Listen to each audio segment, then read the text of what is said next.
An armed rebellion swept through the island of Mindanao in 1974. On September the 24th, Filipino military commanders were given orders to stop the rebellion and headed to the remote province of Sultan Kudarat. It was called Operation No Man's Land. 11 naval ships full of government forces arrived in a remote coastal village near this town of Palembang. They arrived here at the break of dawn. It was Ramadan and people were starting to prepare for their prayers. They herded more than 1,500 men here and around this mosque.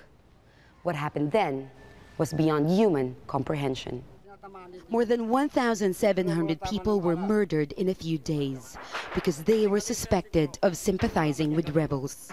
Most of them were men and young boys, tortured then executed. Many were forced to dig their own graves. All the women were made to put under the sun. Women, children and teenagers. A lot of them died there due to heat.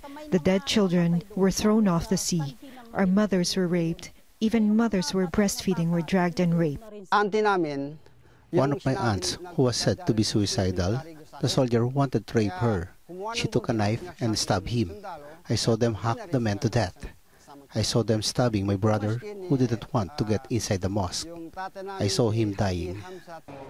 It is now known as the Palembang Massacre, one of the many mass executions in the Philippines that sparked an endless cycle of violence and dispossession. The Bangsamoro Basic Law was passed after more than 18 years of painful negotiations involving several Philippine presidents. The chairman of the Moro Islamic Liberation Front says giving the Moro people greater autonomy can help provide closure to so many injustices people have suffered.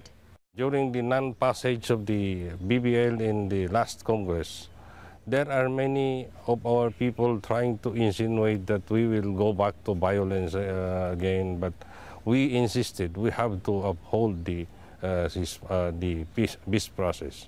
My administration is committed to implement all signed peace agreements in step with constitutional and legal reforms. Reparation claims for human rights victims here are tied up in the courts. Palembang is a community deeply scarred by its past. There are no graves to mark the deaths of their loved ones, no pictures to remember them by. So the mosque, they say, will continue to remain as it was. Its bloodstains and bullet holes are reminders that at one time their loved ones lived here. Jamela, Alindogan, Jazeera, Palembang, Sultan Kudarat, Southern Philippines.